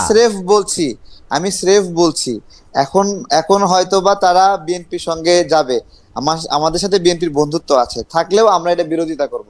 এটা আমরা মনে করি এটা ন্যায় নয়, ঠিক আছে। অ্যাডভোকেট আবু হান্নান রাজ্জাককে আমি এবার একটা অন্য বিষয়ে আপনার একটু দৃষ্টি আকর্ষণ করতে চাই। এখন একটা কথা খুবই প্রচলিত আছে, যে ক্ষেত্রে আমি উল্লেখ করতে চাই যে জামায়াতের শীর্ষ নেতারা আমাদের মেয়েদের, নারীদের যারা কাজ করতেছেন তাদের কাজের সময় কমানো, তারা ঘরে বেশি থাকলেই রাষ্ট্র বেশি তার পাশে দাঁড়াবে বলে বলছেন। আপনি এটাকে কীভাবে বিশ্লেষণ করেন, যে আমাদের মেয়েদের কি আসলে বেশি কম কাজ করা উচিত, বা একেবারে কাজ না করা উচিত, না পারলে রাষ্ট্র তাকে টেক কেয়ার করা উচিত? এই ক্ষেত্রে আপনার অবস্থান কি, আপনি কি মনে করেন যে এটা কি হওয়া উচিত? ধন্যবাদ খালেদ ভাই, এর মধ্যে শেষ পার্ট। জি, আমি এই বিষয়টা আজকে এক জায়গায় আলাপ করেছি, সেটা হলো এই যে আপনি নারীর 5 ঘন্টা ডিউটি কমাইয়ে দিবেন। প্রশ্ন হলো ডিউটি কমাই দিয়ে কি আপনি পুরো বেতন দিবেন কিনা, দিলে কোন বিধানে দিবেন, আবার তারা কি তাদেরকে কমাবেন কেন, তার ডিউটি কমাইতে হবে কেন, এটা কি আপনার কোনো লোভনীয় কিছু? আমার কথা সিম্পল, আপনি এখন পরিষ্কার আপনার স্ট্যান্ড নিতে হবে। জামাত সম্পর্কে এমনি মানুষের ধারণা আছে এই যে তারা ক্ষমতায় আসলে পরে নারীদের ড্রেস কোড পর্যন্ত পাল্টে যাবে, তাদের চলাফেরার উপরে রেস্ট্রিকশন আসবে, এই সমস্ত ধারণাগুলো কমপ্লিটলি আছে এবং সেটা তারা এখন পর্যন্ত রিমুভ করতে পারে নাই এবং তাদের সেটা পারতে হবে। Number one. নাম্বার টু হচ্ছে, খুব সহজ বাংলায় যদি বলি, হয়তো এ তো হাডুডু খেলা না, এ শহীদুদ্দিন ঠ্যাং ভাঙ্গার ষড়যন্ত্র। এই 5 ঘন্টার ডিউটি কমাই দিয়ে কি তাদেরকে ঘরে ঢুকানোর পদ্ধতি কিনা, এটাও আমাদেরকে বিবেচনায় নিতে হবে। এবং এটা যদি হয়, আমি ডেফিনেটলি এটা সিরিয়াসলি অপোজ করি। কারণ পৃথিবীতে আপনি এই জায়গায়, পৃথিবী এই সিস্টেমে চলবে না। আপনার এখন আরো একটা কথা বলি, আপনি জামাত নমিনেশন দিচ্ছে কতজন আমি জানি না, অ্যাকুরেট সংখ্যাটা জানি না, বিবেচনায় নিতে হবে আমাদের যে ইলেকশন কমিশনের বিধান না কোন বিধান আছে যে 33% নারী থাকতে হয়। তো 33% নারী আপনার মূল দলে আছে কিনা সেটা তো আমার গণনা করে বের করা সম্ভব না। এটা জাজ করার ক্ষেত্রগুলো হলো কমিটি, মনোনয়ন। সেক্ষেত্রে মনোনয়ন যে দিছেন তাতে কত পার্সেন্ট দিছেন, 33% দিছেন কিনা, 1 নম্বর। 2 নম্বর, যদি না দিয়ে থাকেন তাহলে আমি অবশ্যই সেটা অপোজ করি যদি বিধানটা থেকে থাকে।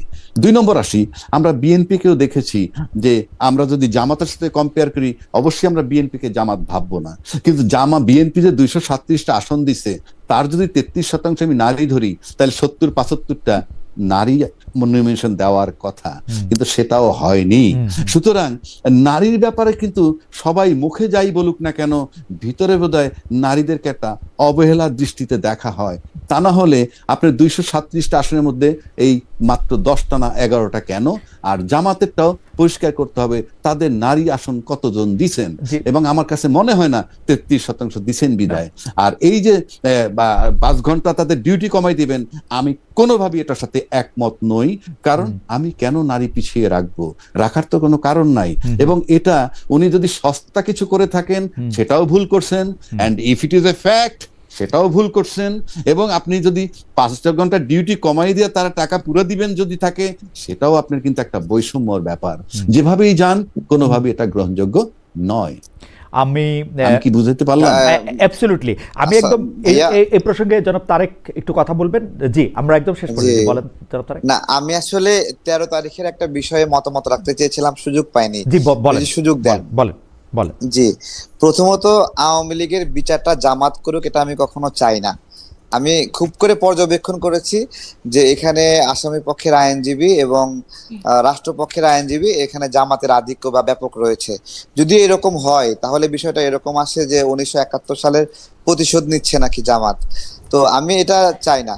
আর 13 তারিখের যে বিষয়টি আসছে যে আওয়ামী লীগ সক্রিয় হচ্ছে বিভিন্ন বিষয়, বিভিন্ন জায়গায় আগুন লাগছে, তো ধরে নেন আওয়ামী লীগ এই জায়গায় আগুন লাগাচ্ছে, ধরুন আপনি আওয়ামী লীগ আগুন লাগাচ্ছে, কিন্তু আওয়ামী লীগ তো অদৃশ্য, তাকে বিভিন্ন নিষেধাজ্ঞা দিয়ে বা কার্যক্রম স্থগিত করে অদৃশ্য করে রেখেছেন। আপনি কি গায়েবের কোনো বিচার করতে পারবেন? আর আওয়ামী লীগ আপনার হলো যদি এইভাবে গায়েব হয়ে থাকে তাহলে সেটাকে মোকাবেলা করবেন। ধরেন বিমানবন্দরে যে আগুন লাগছে, সে আগুন যে লাগলো, ধরুন আওয়ামী লীগ আগুন দিছে, বিনিময়ে কি 20টি আওয়ামী লীগ নেতার বাড়িতে আপনি আগুন দিয়েছেন? তো এই যে একটা রাজনৈতিক বোঝাপড়া, আমি মনে করি রাজনীতি একটা হলো সামাজিক চুক্তি, যে সামাজিক চুক্তির মধ্য দিয়ে যে পরাজিত হয় তার প্রতিও একটা আপনার হলো ব্যবস্থাপনা থাকে যে তার প্রতি কি আচরণ করা হবে। বাংলাদেশের রাজনৈতিক দলগুলো এত আমি বুঝতে পেরেছি জনাব তারেক রহমান, আপনি ইয়েটা আমি বুঝতে পেরেছি। আমি একটু জনাব রাজ্জাকি সাহেবের কাছে জানতে চাই। জনাব রাজ্জাকি সাহেব, জনাব তারেক রহমান যে অভিযোগটি করতেছেন সেই অভিযোগটির প্রেক্ষিতে আপনি কোনো মন্তব্য করবেন কিনা? যদি 1-2 লাইনে মন্তব্য করতেন যে উনি চান না যে আওয়ামী লীগের বিচার জামায়াত করুক, এটা নিয়ে আপনার কোনো মন্তব্য আছে কিনা? ট্রাইব্যুনালে অনেক জামাতের লোকজন আপনি বলেন তো খালেদ ভাই, আওয়ামী লীগের বিচার কি জামাত করছে? আমি এই মন্তব্য করি নাই, এটা জনাব তারেক রহমান আমি আপনার কাছে জানতে চাই। আমি তো তাজুল ইসলাম সাহেবকে চিনি যিনি মানে এইটার প্রধান, তিনি তো এবি পার্টি করতেন। এবি পার্টি প্র্যাকটিক্যালি ওনারা যেটা দাবি করেন সেটা হচ্ছে জামায়াতের এন্টিথিসিস অনেক জায়গা থেকে। আমি জানি না না, তাজুল ইসলাম তো ওই আপনার হলো যুদ্ধাপরাধী মামলার আসামি পক্ষের আইনজীবী ছিলেন, তিনি আবার রাষ্ট্রীয় পক্ষের আইনজীবী হয়ে গেলেন। এটা একটা আমি একটু আপনার কেসটা বুঝতে পারছি। আমি একটু জনাব অ্যাডভোকেট রাজ্জাকির মন্তব্য আমি একটু শুনতে চাইতেছিলাম যে এটা আপনি উনার মন্তব্যের প্রেক্ষিতে জানতে চাইছি। আপনি কি আদালত বিচার করছে? আপনি আদালত বিচার করছে, জামাত বিচার করছে, এই কথাটা কেন আসলে? না সেইটা মানে হয়তো বিচারকরা তারেক সাহেব যেটা বুঝাতে পারতেছেন যে হ্যাঁ না, বিচারকরা জামাতপন্থী। আমি তো জি আমি তো অ্যাবসলিউট টার্মে বলতেই পারবো না। জি তারেক সাহেব তো অ্যাবসলিউট টার্মে বললেন জি। যে জামাত বিচার করতেছে। আমি সেটাই প্রশ্ন করতেছি, তিনজন বিচারক ফাইনালি কিন্তু কলমের খোঁচাটা দিবেন বিচারক, তারা কি জামাত? তারেক সাহেব আপনি এক কি নম্বর। তারেক সাহেব এটাকে আপনি প্রশ্ন উত্তর দিবেন, তারা কি জামাত যারা বিচারক আছেন তিনজন না ট্রাইব্যুনালে? আমি যে অবজারভেশন থেকে বলছি সেটা আইজিপি মামুনের আইনজীবী বলেন, তারা তো জামাতপন্থী। অন্তত বিভিন্ন বিষয়ে এখানে জামাতের আধিক্য এবং জামাতের ব্যাপক প্রভাব আছে। এবং আমার কাছে এই ফ্যাক্ট মনে হচ্ছে যে জামাত আওয়ামী লীগের বিচার করছে। তো এইটা জামাতের আওয়ামী লীগের বিচার করা উচিত না বা অধিকার নাই, কারণ সেটা যদি হয় তাহলে এটা ৭১ প্রতিশোধ এরকম একটা। আমার মনে হয় আপনার মন্তব্যটা আমি বুঝতে পারছি জনাব রাজ্জাক, আপনি যদি আপনার মন্তব্যটা করতেন যে আপনার কাছে আপনি না আমার কাছে মনে হয় তাইলে তো ওই যে দলবিহীন যে জনগণ আছে আমাদের দেশে, মানে সব মানুষ তো দলের সাথে সম্পৃক্ত না, সেই দলবিহীন জনগণের ভিতর থেকেই আনতে হবে বিচারক। আমি একটু জনাব তারেক সাহেবের প্রশ্নটা একটু রিফ্রেশ করি জনাব রাজ্জাক, আমি তারেক সাহেবের প্রশ্নটা আমি একটু রিফ্রেশ করি। ব্যাপারটা হচ্ছে কি আওয়ামী লীগের নেতৃবৃন্দের শেখ হাসিনা সহ অন্যদের বিচার করার ক্ষেত্রে কি বেছে বেছে যারা শেখ হাসিনার কাছে ভিকটিম হয়েছেন, বিশেষ করে এই ক্ষেত্রে জামাতে ইসলামীর লোকজনই আনা হয়েছে কিনা, যেটা তারেক সাহেব মনে করতেছেন যে এটা ন্যায় বিচারের পরিপন্থী হইতে পারে? আমি কিন্তু আপনাকে বলছি, আপনি বলেন কোর্ট বিচার বিভাগের উপরে প্রশ্নের ইয়াতে আপনি প্রশ্ন করলে তো আমি প্রশ্নের এগেইনস্টে প্রশ্ন করলে তো আমি আপনার কাছে জানতে চাইছি, বলতে পারবো না, আমি আপনার কাছে জানতে চাইছি, আপনি বলেন যে হয় নাই, আমি আপনার কাছে বিচারকগুলো জামাতের কিনা। এই তো 30 সেকেন্ড। জি জি। হ্যাঁ দেখেন আমাদের বয়সের যুবকদেরকে রাজাকার বলা হয় না, বলা হয় যে বলে যে গোলাম আজমের বাংলা স্লোগান দেয় তাকে ওই একই ধরনের ট্যাগিং করা হয়। যে কিন্তু গোলাম আজম তো নিজে কখনো এই বাংলাদেশ চাননি, সে বলে উনি কখনো আমার সোনার বাংলা বা এই বাংলা আমার, না তাই না? সেই জন্যই কিন্তু আমি একটু অ্যাডভোকেট রাজ্জাকির আর্গুমেন্ট আমি শুনতে চাইছি। আর্গুমেন্টটা কি, মানে যারা স্বাধীনতার পরে জন্মাইছে তাদেরকে মানে সেইটা নিয়ে আপনি মানে তাদের জন্মানোটা যেহেতু পরে সেটা বলতে চাইতেছে? না আমি বলি আপনি যদি মুক্তিযোদ্ধা রাজাকারের সঙ্গে আজকে আনতে চান, আমি এটা আমার কিন্তু এটা হাইপোথিসিস বা একাডেমিক বলতে পারেন। জি জি বলেন। 71 সালে যারা রাজাকার ছিল তারা কি? তারা ছিল তখন যারা স্বাধীনতা চেয়েছে তাদের বিরুদ্ধে, এবং যারা পশ্চিমারা আমাদেরকে গুলি করে মারছে তাদের পক্ষ অবলম্বন করছিল রাজাকাররা। এবং তখন তো সেটা পাকিস্তান ছিল, দুইটা দেশ ছিল না। দুইটা দেশ তো হলো 71 সালের 16ই ডিসেম্বর। একটা দেশের মধ্যেই কিন্তু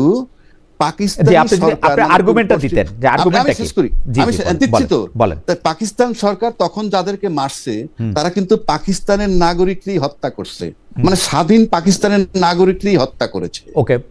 এবং সেই হত্যাকে যারা সমর্থন করেছে তারা হইল রাজাকার।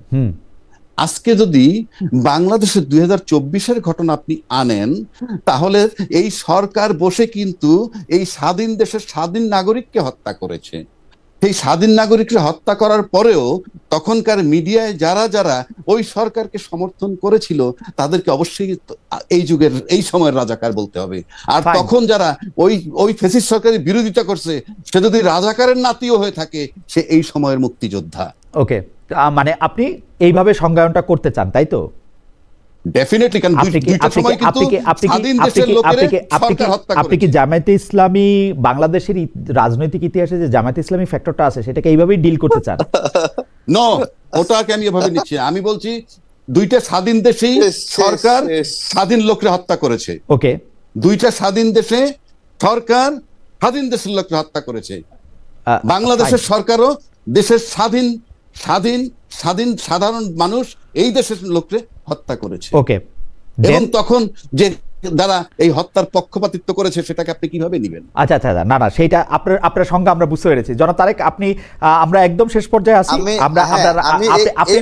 একটু বলছি জি, একটু বলছি। জি জি। হ্যাঁ, দেখুন আপনার হলো জামাত যেটা করেছে বাংলাদেশের জন্মের বিরোধিতা করেছে, এবং তারা আচ্ছা ঠিক আছে, রং হতে পারে আপনি বলেন, কিন্তু আমি কি এবং বলছি? তারা দেখেন কিন্তু জনাব তারেক আমি জিনিসটা বলি, আমি জনাব তারেক আমি জিনিসটা যেটা বলি, হ্যাঁ আমি একটু আমরা এই বলছি। প্রসঙ্গটাতে কেন আসলাম? আজকে তো জামাত ইসলামীর হ্যাঁ, কেউ সেই আমাদের সঙ্গে কেন নাই। আসলাম? না ওই মানে যে বিচার থেকে আসছি, বিচার থেকে আসছেন, হ্যাঁ। জামাতের আচ্ছা ঠিক আছে, আওয়ামী লীগের আসলেন বিচার কেন? জামাতের করা উচিত না। ঠিক আছে, আপনি তাহলে আপনার বক্তব্যটা শেষ করেন, আমরাও একটা হ্যাঁ, অনুষ্ঠানের শেষে আওয়ামী দিয়ে লীগের যাই। বিচার না, আমি বলছি দুটার একটা পার্থক্য আছে। এই আওয়ামী লীগ নিজে ক্ষমতায় থাকার জন্য কিছু মানুষকে হত্যা করেছে, কিন্তু জামাত তো এই দেশের ক্ষমতা, এই দেশের মানুষের ক্ষমতা, জনগণের ক্ষমতা পাকিস্তানের হাতে তুলে দেওয়ার জন্য লড়াই করছে। দুটোর তো পার্থক্য আছে। ওকে, কোথায় পার্থক্য আপনার আছে? আপনার কি আর নতুন এখানে কোনো তো বক্তব্য আছে? এখানে তো শেখ নতুন কোনো হাসিনার কাছে বক্তব্য? ক্ষমতা রাখার জন্য না হত্যা কিন্তু করেছে। হ্যাঁ। কিন্তু আমার ক্ষমতা প্রশ্ন রাখার হচ্ছে চেষ্টা অ্যাডভোকেট জামাত রাজ্জাকি, করে না। অ্যাডভোকেট রাজ্জাকি, আমার প্রশ্নটা হচ্ছে জামাত করছে না, বলেন। এই যে জামাত যে এখন ভাই ক্ষমতা জামাত একবার করে টানতেছেন আছে। কেন? আমাদের এই আলোচনাতে এটা আচ্ছা ঠিক আছে, উনি জামাতটাকে টানতেছিলেন, জামাতে ইসলামীর লয়াররা হ্যাঁ, বা বিচারকরা right. আওয়ামী লীগের বিচার সেখানে করতেছেন একটা কিনা সেই জামাতকে ক্ষেত্রে এখন ক্ষমতা রাখার চেষ্টা বিচারকরা করছে না। জামাতের কিনা? হ্যাঁ, বিচারকরা জামাতের কিনা? বিচারকরা এইবার জামাতের আছে কিনা? আচ্ছা, বিচারকরা জামাতের কিনা এটা বলতে আমি ভয় পাচ্ছি। ঠিক আছে, কেন? এটা আমরা এই আলোচনার মধ্যে আমরা নাই। তবে আমি জনাব তারেক রহমান আপনার কাছ থেকে আশা করব যে আপনি যখন যে বিষয়ে কথা বলবেন সেই বিষয়ে আপনার আসলে সম্যক একটা জায়গা থাকবে। আমি শেষ করতে চাই জনাব তারেক রহমান, আপনি আসলে বাংলাদেশের রাজনীতি, সামাজিক নর্মস এবং অর্থনৈতিক কোডগুলি আসলে কি দেখতে চান? আমরা দীর্ঘ 53 বছরে আজ পর্যন্ত এস্টাবলিশড করতে পারিনি। সুতরাং দেশকে আগে রাষ্ট্র বানাতে হবে। আর রাষ্ট্র বানানোর একটা সবচেয়ে সস্তা যে কথাটা বললাম, সহজ যে কথাটা, সেটা হলো এই মানুষের জানমালের নিরাপত্তা, স্বাধীনভাবে চলাফেরার নিরাপত্তা এবং তার কি বলে স্বাধীনভাবে চলাফেরার কথা এবং তার বাক স্বাধীনতা এনশিওর করতে হবে। এবং এনশিওর করলে দেশ একটা রাষ্ট্র হবে। আগে দেশটাকে রাষ্ট্র বানানো হোক, তারপরে চিন্তা ভাবনা। আর রাষ্ট্রের কতগুলা বেসিক জিনিস থাকবে যেগুলো কখনোই পরিবর্তন হবে না। রাষ্ট্রের ফরেন পলিসি, রাষ্ট্রের প্রতিরক্ষা নীতি, রাষ্ট্রের অর্থনীতি চেঞ্জ হইতে পারে বিভিন্ন জনের বিভিন্ন চিন্তায়, কতগুলো বেসিক জায়গায়। যেমন আমার সার্বভৌমত্ব এখন পর্যন্ত কমপ্লিট হয় নাই। একটা স্বাধীন দেশে যখন 57 জন সেনা অফিসার মরে যায় আর বাকি সেনারা বসে থাকে চুপচাপ, এটা সার্বভৌমত্ব হ্যাম্পার। স্বাধীন দেশে যখন 10 লাখ রোহিঙ্গা ঢুকে যায়, গোটা দেশ নীরব থাকে, এটা সার্বভৌমত্বের ব্যাপার। সবকিছু দিয়ে আনেন, তাহলে এইভাবে চিন্তা করতে, দেশকে আগে রাষ্ট্র বানান। কিভাবে বানাবেন সেটা এখানে চলে শুধুই ক্ষমতার লড়াই, কোনো শর্ত নাই, শুধু ক্ষমতায় যাব এবং গোজামিল দিয়ে আমি ক্ষমতায় যেতে চাই। আমার অ্যাডভোকেট আবু হেনা রাজ্জাকি এবং জনাব মোহাম্মদ তারেক রহমান, আপনাদের দুজনকে অনেক ধন্যবাদ। অনেকগুলি প্রশ্নের এবং আলোচনার উৎসের ক্ষেত্রে আপনারা মনোযোগ দিয়েছেন, আপনাদের মতামত দিয়েছেন। আমরা দর্শকরা অনেক বেশি আলোকিত হয়েছেন বলে আমরা বিশ্বাস করি। আপনাদের দুজনকে অনেক ধন্যবাদ জানিয়ে আজকের অনুষ্ঠান এখানেই শেষ করছি। আপনাদের অনেক অনেক অনেক ধন্যবাদ।